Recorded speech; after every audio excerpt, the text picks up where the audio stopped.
President Trump's warned that Iran will be blown off the face of the earth if U.S. warships are targeted in the Strait of Hormuz. Trump's renewed threat to destroy Iran came as the Pentagon rebranded its war from Operation Epic Fury to Project Freedom, turning its focus to reopening the Strait of Hormuz to commercial traffic amidst the widening energy crisis. On Monday, Iranian state media said the U.S. had fired on small cargo boats carrying goods and passengers, killing 5 civilians.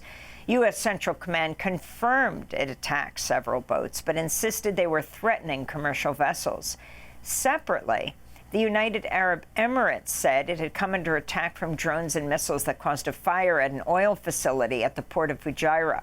The port is outside the Strait of Hormuz and is one of few export routes that doesn't require transiting through the strait. 3 Indian nationals were injured in the attack. Iran claimed it was not responsible.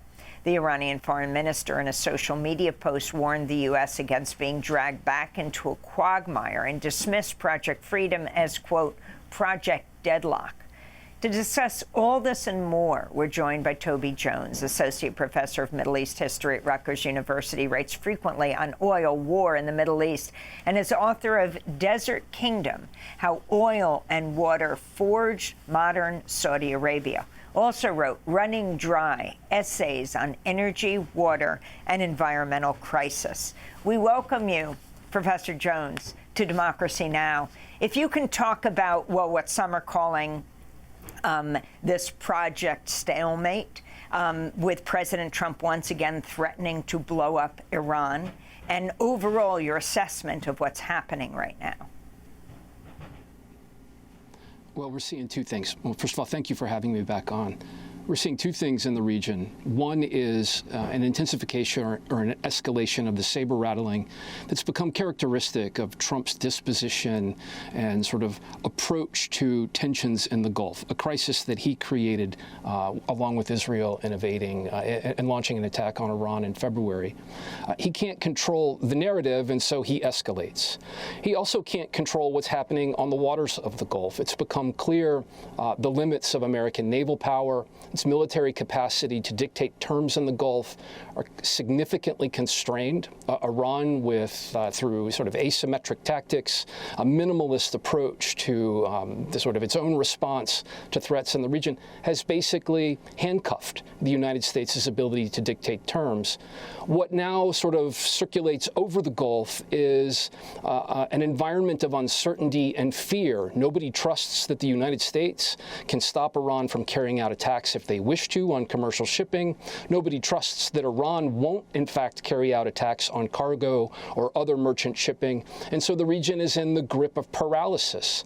Limited American imperial power, an aggressive or at least a marginally capable Iranian military force has revealed both the limits of American capacity and has frozen the region in crisis. I will say one other thing, though, before we sort of carry on the conversation. We should be wary about any claims about what's happening in the Gulf and what's not happening in the Gulf, particularly at the Strait. We know that ships aren't moving at a much diminished capacity. Neither oil or other merchant shipping seems to be moving according to our normal registers of observation, the normal tools that we use to look. But there is some transit happening. The thing that's important to keep in mind as we go forward and trying to make sense of all of this is how little we actually know. There's an information blackout. Data is largely unavailable. This is true within the states in the region, and it's largely true on the waters of the Gulf itself. There's still so much that we don't know about what's actually happening that to some extent, to a large extent, we're beholden to the extreme rhetoric coming from all sides. And Professor Jones, I wanted to ask you, in less than 10 days, on May 14th, Trump will be traveling to China for a summit with President Xi Jinping. Trump already postponed this trip once because of the war. How do you think his failure to negotiate an end to the conflict will affect those talks in Beijing? Well, it's hard to know what Trump's sort of calculation of all of this is, or where he sees China fitting in. I think that that's largely believed that both China and Russia, ostensibly two rivals to American global hegemony, are supporting Iran either through financial means or through oil consumption or through other forms of material and financial support. It's unclear whether Trump will challenge China's role in the region. Once again, what's important to take away here, or part of what's important to take away here, is that through an unprovoked assault on Iran, Trump has accelerated or at least clarified the real limits of American imperial power. He has hastened Americans' hegemonic decline, at least in the Gulf. And as you've asked, Juan, I think this spirals out, and how Trump and the Americans see the Gulf as a centerpiece of its global power.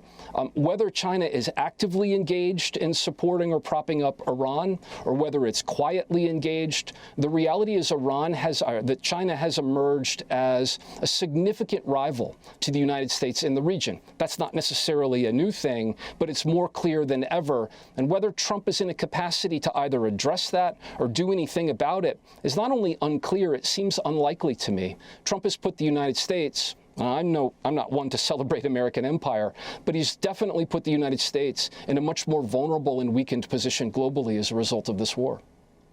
And you mentioned this historic trend of the United States, its alignment with Gulf countries and the Middle East as key to U.S. Strategy of domination around the world. How has this war, regardless of how it ends, affected that? Well, think of the United States as having engaged in a 50-year project to secure its primacy in the Gulf. It succeeded the British Empire in the late 1970s and early 1980s. It engaged in the Iran-Iraq War in the middle of the 1980s, which was the first time that it projected its naval military power in the region in an attempt to escort Kuwaiti and other Arab oil shipping in and out of the Strait of Hormuz.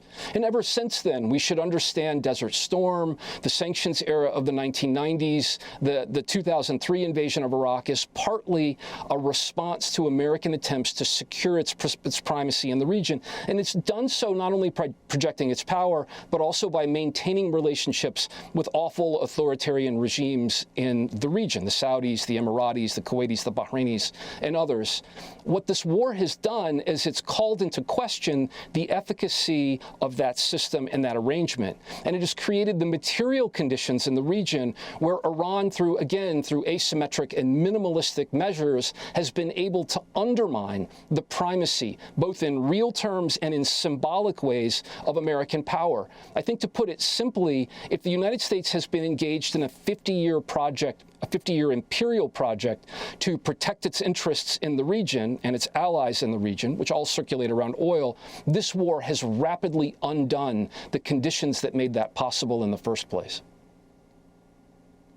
If you can talk about the particular Gulf countries and their relationship with the United States right now, and is it shifting? You wrote the book Desert Kingdom, How Oil and Water Forged Modern Saudi Arabia.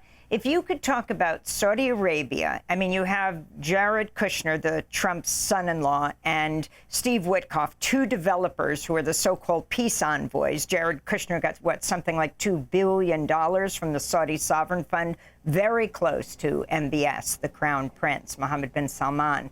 And then you have the United Arab Emirates that just pulled out of OPEC and says today that it was hit by a drone, though Iran says this was not their drone, and is now suffering from yet another fire. Yeah, these are steadfast allies of the United States. What's interesting over the last 2.5 decades is that also means they're steadfast allies of Israel. So we should understand the Israelis, the Saudis, the Emiratis, and the Americans in particular as being in full alignment on their approach to the regional dynamic. That largely means they're in lockstep in confronting and in narrating a particular framework of thinking about Iran as their principal rival in the region. This is one of the products of the 2003 invasion and the Iraq War. That doesn't mean that there isn't rivalry within the region or that there aren't challenges to how stable this arrangement is. Saudi Arabia, for example, was on the precipice of normalization with Israel prior to Israel's genocide in Gaza, which compelled a recalculation on their part. Saudi Arabia and the United Arab Emirates, while both aligning with Israel and the United States, have their own regional rivalry that's taking shape. As you mentioned, the UAE recently withdrew, or as of this month, has withdrawn from OPEC. That's largely a reflection of an internal power struggle between Saudi Arabia and UAE over control of global energy markets, and also a reflection of the kind of shifting economic capacities in both countries. They're rivals in South Yemen, they're rivals in Sudan, where they compete various competing factions militarily and politically. So we see a regional order that's more or less in alignment, where Iran stands as the principal problem, but we see fissures within that regional order. What that means for American sort of rent seekers like Jared Kushner and those close to the Trump administration is that in some ways that relationship is transactional. How do the Saudis fund or support Kushner and his hedge funds or his real estate projects? How might they benefit economically in the region is a central concern of some players within the Trump and the Saudi regimes. But beyond that, there are also these political, economic, and imperial alignments that act in sort of parallel with those. Sometimes they're in support of one another, and other times they're in tension of one another. But I think that what's not called into question is the depth of the relationship between those places. And I'll say this, one thing that we're not paying close enough attention. Oh, sorry. No, Professor, I just want to ask you, we only have about a minute or so, but if you could briefly talk, you've written extensively on environmental crisis in the region. How has the war exacerbated the environmental crisis? Well, again, there's a lot of information that we don't know about the region. We've seen some evidence from satellite imagery of oil spills in the Gulf as a result of various attacks at various points earlier in the war. I think one thing we need to do and keep in mind constantly, although we've been talking about Iran and the Gulf today, is that this is very much a multi-front war that includes Lebanon, Gaza, and the West Bank. This is a war on Palestine, Lebanon, and Iran. And here we see that the Israeli tactical approach to its territorial maximalism and in support of American empire is a tactics of ruin, to destroy landscapes, to destroy communities, to evoke and commit environmental atrocity in order to make the region uninhabitable, or at least precarious for hundreds of thousands, if not millions of people. We saw this with strikes on oil facilities in Tehran in the early stages of the war, on other infrastructure facilities. Trump's constant bombast threatening infrastructural and sort of targeting the conditions that preserve life, both environmentally and otherwise, are a core precept of the American-Israeli war. We will only reckon with this in the months and years that follow, however this concludes. Well, we want to thank you for being with us, Professor Toby Jones, Middle East history professor at Rutgers University in New Brunswick, and we'll be back after a brief break. Thanks for watching Democracy Now! On YouTube. Subscribe to the channel and turn on notifications to make sure you never miss a video. And for more of our audience-supported journalism, go to democracynow.org, where you can download our news app, sign up for our newsletter, subscribe to the daily podcast, and so much more.